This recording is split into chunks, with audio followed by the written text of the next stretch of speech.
Hi everyone, welcome to another security training video. This one's level 2, extra seed protection, but this is part 2 where we focus on distributed seed phrases, which is a much more robust way of distributing your seed in a secure fashion. So let's jump straight into it.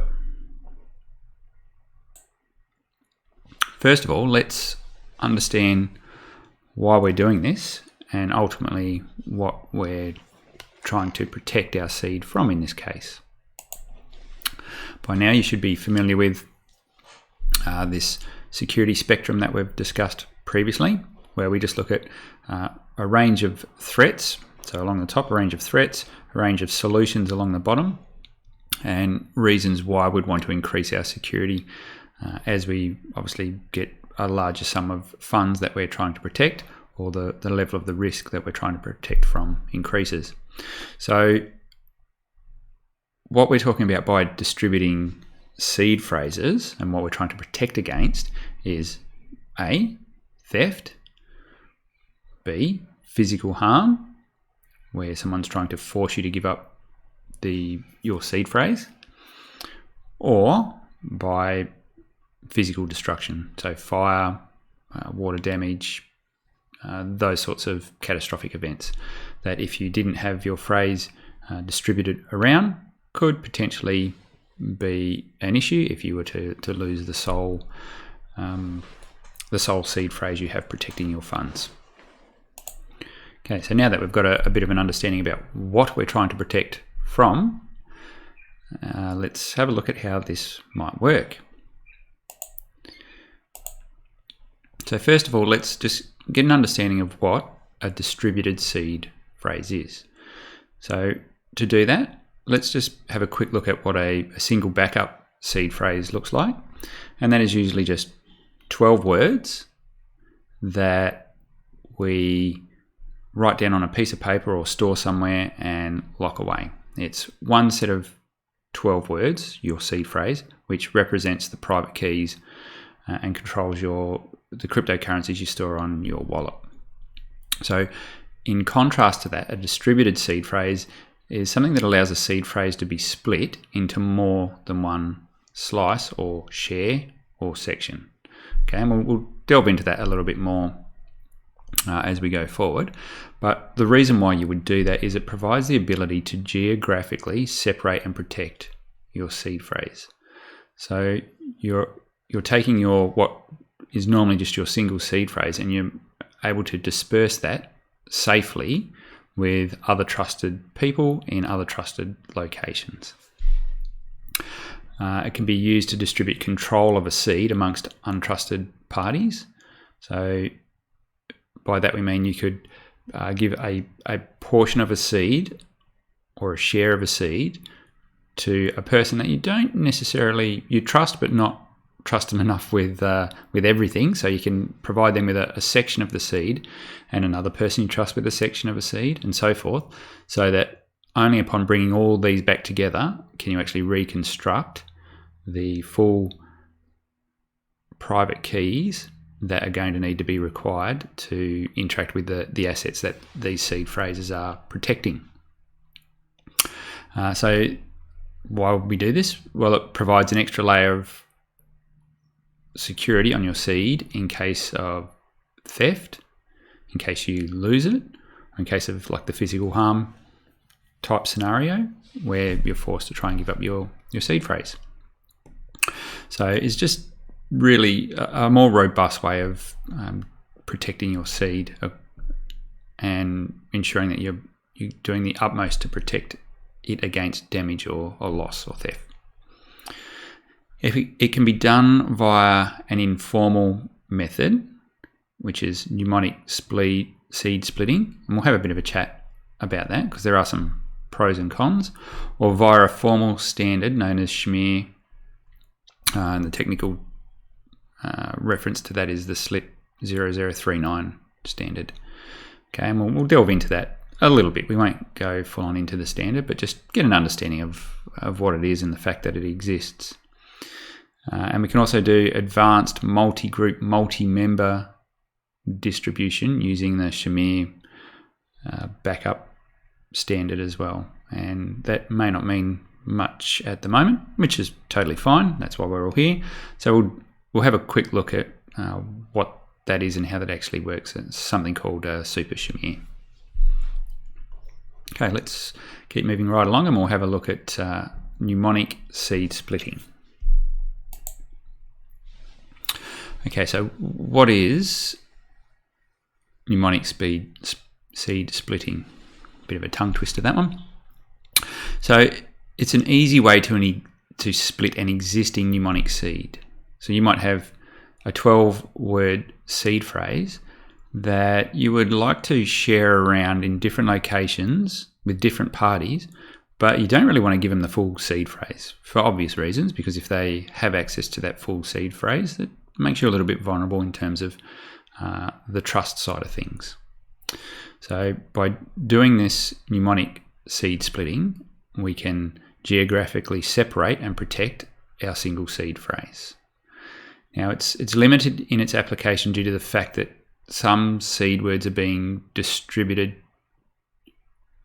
to various parties. So we use the term leaked, so that it's when we move on to the next slide, you'll see what I mean. But it's not the most secure way to give out shared control of a seed.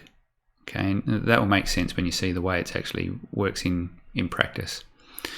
And hence, so it can weaken the security of your seed if a slice is stolen. So if a share of that is stolen, then you're essentially leaking words that form your seed phrase. So let's have a bit of a look at how that actually works in practice. And you can see it's a pretty simple process, but it has some good features, but also a few limitations. So let's jump in and see what it looks like when you actually do split your seed. All right, so we've got a little example here, and we'll just put on our laser pointer. So we've got a user up here in the top left-hand corner who has a 12-word seed phrase here. So normally you would write that down and you would store it somewhere safely. And if you're doing the right thing, you'd like to also have a duplicate copy of that stored in a different location. Okay, now that's just good practice to have multiple copies in different locations, so that if one copy gets destroyed, you have a backup copy. Pretty sensible. However, in the traditional sense of a seed, we would have to give out this whole seed to a third party, which should be a trusted third party, but it's got to be someone that you implicitly trust, because if they decide to do the wrong thing with these 12 words, then they've got total access to your funds and can control your private keys. So not the best scenario. Okay, so what can we do? If you've already got a 12-word seed phrase, what is something simple you can do that would enable you to at least distribute that seed phrase in a little bit safer manner? Okay, so let's have a look at something we could do. So we could split this 12-word seed phrase into 3 parts of 8 words each. Okay, so what does that do if we split this 12-word seed into 3 slices or shares of 8 words each? Well, it allows our user over here to keep 12 words herself. Let me rephrase that. Keep one share, let's call it, herself, and that share could contain 8 words. Now in practice, you would probably keep the whole 12 as well, but you would also have a card which has the 8 words on it here. And she could also issue another card which has a different 8 words. Okay, can you see what we're doing? So we're segmenting which words are distributed to on each card. And that could go off to a trusted person, might be a relative or a daughter or someone like that. Then we could also have a third card which has another different set of 8 words. Okay, but never the full 12. So there's not one individual person that can input this seed phrase into a wallet and access the funds, because they don't know 4 of the words. So this could go to a trusted advisor, an accountant, a lawyer, or someone of that ilk. Now, what this means is if this seed phrase needed to get pieced back together, these 2 totally unrelated but trusted parties could be contacted by this particular user and say, okay, I need you to provide me your card and your card, and when I join those cards together, I will be able to recreate this seed phrase. Okay, so there's enough information distributed across these parties so that any 2 of these could come together and form this seed phrase in its entirety. Okay, so you can see how that could be useful, where you're able to distribute your seed phrase without giving the whole seed phrase away, which I think is it's not a bad option if you've got just a straight up 12-word seed phrase. Now, it still goes without saying that these do need to be trusted parties, and you've got to trust that they can't collude against you as well, because these 2 people could come together. So you've got to take all those things into account. But this is a pretty novel way of distributing your seed phrase. The downside is we said that you're leaking words of your seed phrase. So if this card was given out, instantly you've leaked to this party these words that form your seed phrase. Okay, so they're short 4 words on this seed phrase. So how long does it take to brute force guess 4 words? Well, a fair amount of time at this point in time. But nonetheless, you are leaking that sort of information. So if you leak both of these and they're joined together somehow, then yeah, that's a problem.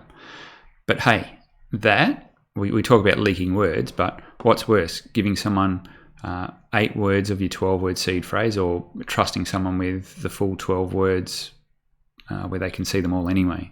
Okay, so yes, it's not the greatest, but it's not a bad option. Okay, so this is it can be called a poor man's Shamir Backup. Okay, not really, but you could think of it like that. So this is a bit of a hack where you can distribute your seed phrase and do it in such a way that the parties, they would have to be colluding against you to be able to resurrect the seed. All right, so that's just taking a standard 12-word mnemonic seed and splitting it. So let's have a look at something that is even a little bit more robust and has been designed from the ground up to do exactly what we're trying to do here in a more rigorous way. And to do that, we need to have a look at something called a Shamir seed backup. So this is the SLIP 39 standard, as we've already mentioned. And it's creating a seed phrase with a shared scheme. And that will make a bit more sense as we move forward. But think of the shares as like we just did, where we split the words up into cards. This is a little bit more robust though, okay? So it allows you to define the number of shares and the threshold of the shares. So let's have a look at an example. You could split up to have 3 shares, okay? But you needed 2 of those shares to come together to recover the full seed phrase. Or I've got this backwards here, but it could be 7 shares and you need 5 of those shares to come together to recover the seed phrase. Now the minimum is 2 required for obvious reasons. So you need at least a minimum of 2 shares and a maximum of 16 shares. Okay, so it does have some limitations, but there's some great flexibility that can come about when we look at how this can be put together. And we'll talk about Super Shamirs later on, but for now let's just focus on a nice easy example of a Shamir seed backup. Now, what this actually does, instead of taking one set of 12 words and splitting them among parties, it generates a set of words for each share. Okay, now the initial standard is 20 words per share as opposed to like your 12-word seed phrase, but there is some flexibility to change that as well. And this allows you to, it provides the ability to geographically separate and protect your seed phrase, but without leaking the words of your actual seed phrase. Okay, sounds a little bit weird and a bit funky, but let's have a look how that works in practice. Okay, so in this instance, we've created a 3 of 5, so 3 shares out of 5 required to restore the seed phrase on this device. Okay, so we've got 5 shares, each containing 20 words, but we need to bring any 3 of these together before we can unlock the seed phrase on this device. Okay, so can you see where this is heading and how this could actually be quite useful? So now you can give away a full split of these words here without the risk of leaking, or let's put it another way. If 2 of these people came together, they still would not be able to resurrect this seed phrase, so that they couldn't collude against you because there's 3 that are needed. Okay, now obviously if if 3 people chose to collude against you, then you haven't got very good friends, obviously, but that is an issue. But there's ways around that as well. Okay, so not totally infallible, but nonetheless a lot more robust way where you're not leaking the individual seed words. So if this person's share got stolen, it wouldn't impact the rest of these because you're not giving away any of the individual words of your original 12-word seed phrase. So let's have a little bit of a look under the hood and see how this works, and then we'll show you how we can layer in some really good protection with this. Okay, so this is essentially how it's pieced together. So our wallet has a master secret, and we're using 128 bits here, which is 20 words that are generated. So we want to split this into 5 shares with a threshold of 2. So any 2 of these shares could come together and they would be able to decode this master secret. Okay, so we generate our 5 shares, and this is how they look. So you've got a list of 20 words, one group of 20 for each share. Now what you notice is that in this instance, the first 2 words are the same. And that actually indicates that they're part of a Shamir group. So you know that they belong together. So you could imagine if you've got multiples of these Shamir backups, and you've got a half a dozen of these 20-word shares laying around, you need to know which ones belong to which group they fall into. So the standard allows for that and gives you an identifier so you know which one is which. Now, if you're interested in playing around with this a little bit more, you can always go check out this website here, which is this is the tool I've used to generate this. So by all means, feel free, go have a look and see how it all works and have a little bit of a play around. Let's have a look how you can actually reconstruct this master seed though. So once again, on this website, it's a pretty cool tool. We can input 2 of those 5 shares and prove that the master secret that is generated by combining these 2 shares actually equals the original master secret that we had created. So it's mathematically provable that by inputting these 2 shares, we can recreate our master secret. So it's pretty nifty. Dates back long before Bitcoin was invented, and named after the creator. So let's have a look at our at our original problem where we had a user who was looking to distribute their seed phrase among trusted parties. So in this instance, we've got a 3 of 5 shares required to restore the seed phrase on this device. This particular person has kept 2 of the shares in this instance, and she's distributed out to 3 trusted parties. So once again, she could put in her 2 and then call any one of these trusted parties and be able to restore that whole seed phrase. Okay. We could, so in this instance, what we're trying to do is provide the best possible way of ensuring that if the worst happened and these 2 shares were lost, you could still contact each one of these people and input them into there to decode the whole lot. Now, obviously, these 3 people could still collude against you to restore that. Once again, you've got to be doing this with people you trust implicitly, and this may not be a person, this just might be another location or something as well, a safe deposit box or something like that. So it doesn't necessarily have to be a person that you're trusting there. And look, we can jiggle these shares around to create all manner of things where it could be you could hold 3 shares here so that you could individually come in and unlock it yourself and only distribute out 2 shares so that they could never collude against you, but you could call any one of those people and unlock your seed phrase. Okay, so there's numerous ways we can tackle this simply by adjusting the amount of shares and the threshold of the shares that are required to unlock the device. So a lot of flexibility. As we mentioned, we can create up to 16 shares in this using the Shamir Backup. So plenty of options in terms of distributing the seed phrase around and setting the thresholds as well. Okay, so let's just have a quick look at the difference between our single backup versus the Shamir Backup.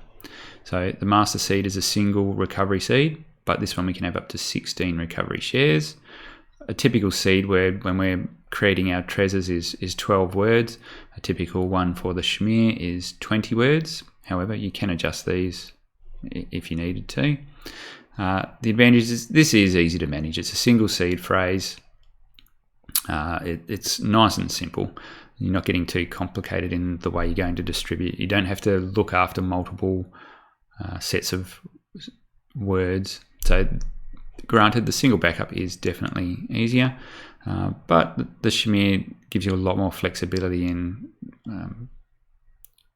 the setting the thresholds and things like that. So even if you were doing the seed splitting in here,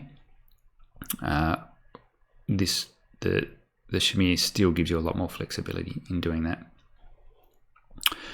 So independent control and recovery of seed, administrative control of the master seed. Okay, so you can, by choosing who you distribute the shares to, you can determine who has the administrative control to bring that seed together and restore it.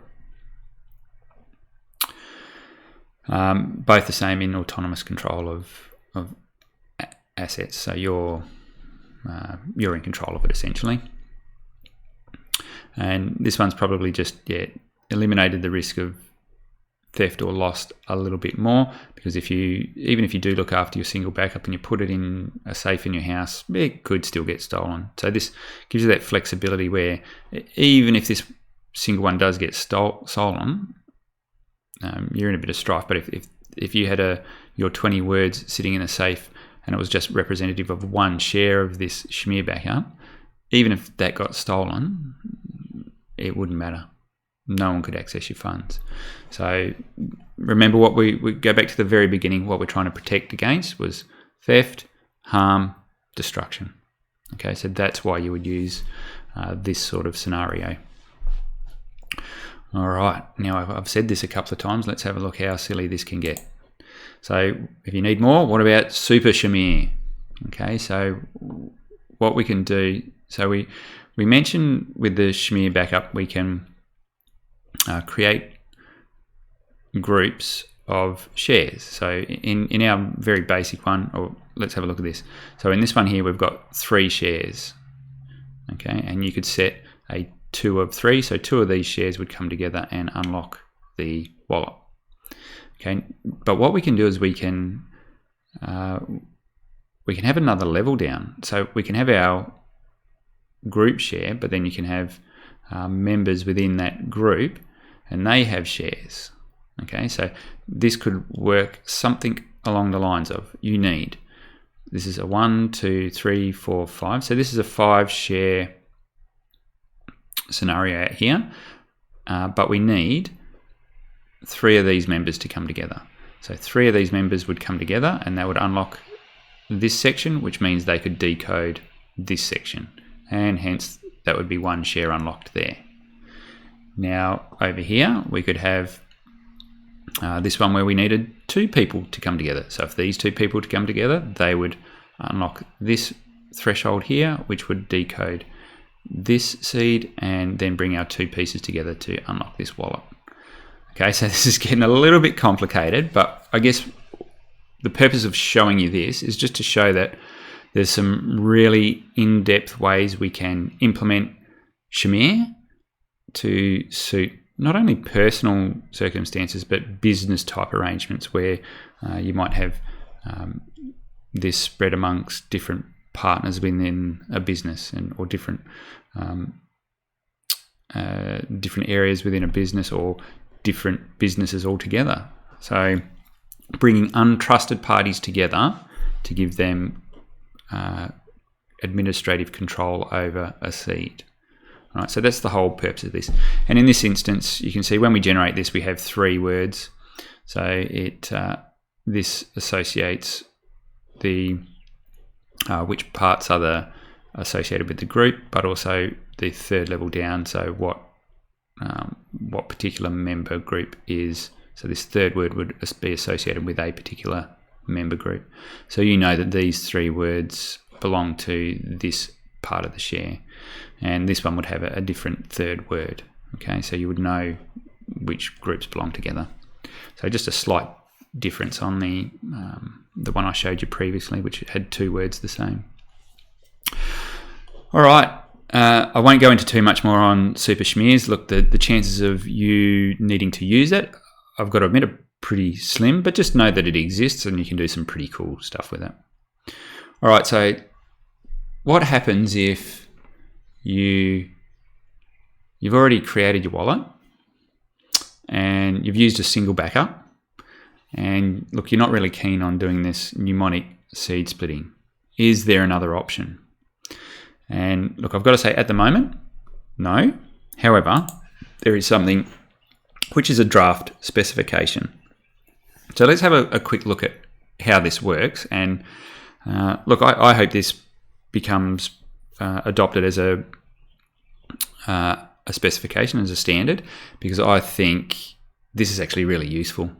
Now, this is something you can just keep your eyes and ears open for, and when this eventually gets ratified, I think this is a really good solution for people that have already set up their 12-word seed phrase and want to distribute it, but don't want to leak the individual words on their seed phrase.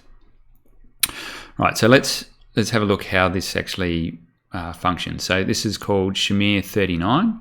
So it's taking a standard BIP39 12-word mnemonic seed. So this is when you set up your Trezor and you elect to go with the 12 words, you would create these 12 words to represent your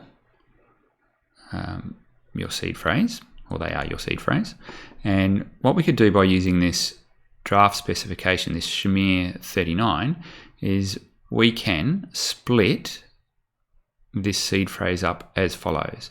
So we could say we need 3 shares out of 5 to be able to reconstruct this 12-word seed phrase. And this draft specification says, okay, that's great. We're going to generate 5 sets of words, and you can notice they start with Shamir 39, and then they have a set of words that are not similar.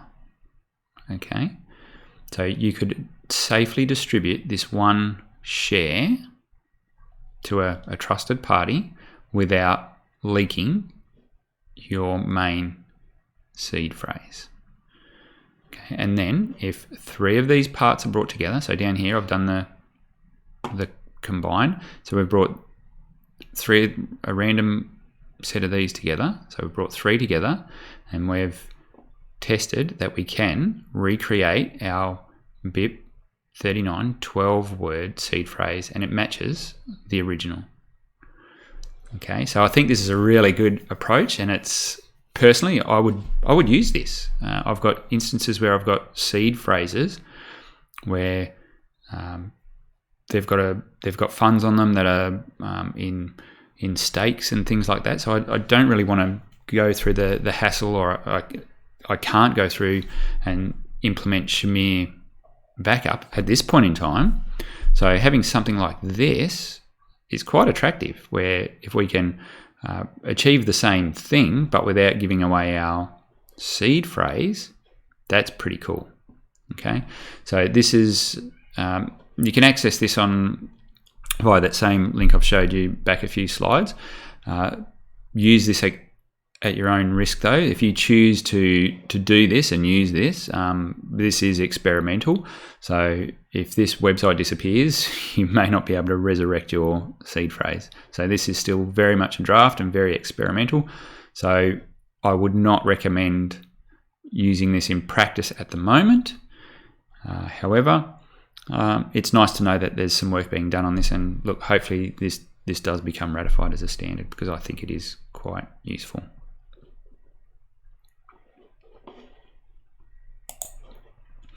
Okay, so how do you actually create a Shamir backup? Now, I'm specifically referencing the Trezor device in these videos. I think it's a great device. This is only available on the Trezor Model T, which is the higher end version of their product. Pretty straightforward. It's when you're going through and you're initially setting up your device, you get to choose. Would you like to use a single backup, or would you like to use a Shamir? And they've labeled it as experimental, so this is quite a new feature. But simply, if you click on this option, rather than just present you with one set of 12 words, it will take you through creating how many shares you want to create and setting the threshold, and then generating those sets of words so that you can distribute those shares out to trusted parties. So I won't go through a full rundown on how to do that. Maybe I'll create another video where we actually go through the process of setting up a Shamir backup, so you can see how that looks. But for now, just know that, look, when you fire up your Trezor and you're initializing it for the first time, you can elect to choose the Shamir option should you wish. So good to know. And if you haven't already created a seed, then this may be an avenue you want to go down. I think it's great, and I think it's good to understand all the options we've got available to us so we can protect our seeds the best we can, especially if we're holding digital assets that we're tied to for years, possibly decades. Okay, so let's just have a quick summary of what we've covered. So just a bit of a recap. So Shamir backups can provide a very granular way for you to distribute and protect your seed. And the reason why we do that is to protect against theft, destruction, or physical harm attacks. So a distributed seed, so where we take our mnemonic seed phrase and distribute it, might be ideal if you already have a single backup seed and you're looking to spread that around with trusted parties. That might be an option for you. Now, as long as you understand the pros and the cons, which we've discussed, that's fine. That's a good option. Main thing is, it doesn't matter what method you're using, only ever leave it with a trusted party. You don't want to be distributing shares or slices of your mnemonic seed out to people that are going to lose them, or you can't implicitly trust. Once again, I say this whenever we're dealing with seed phrases, test it now to make sure that it works before you need to do this deployed in a real scenario. So where you've lost your seeds or there's been a fire or something like that. So test that it all works now. Make sure you can reconstruct your seed phrase and access your funds. The last thing you want to be doing is finding out you can't when you come across a real world situation. Okay, look, I hope that's been really informative. I think there's some really cool stuff in there we can do with our seed phrases, and it pays to look after these the best we can. So it's good to understand all the various options that are out there for us. That's it for me. I'll catch you on the next video.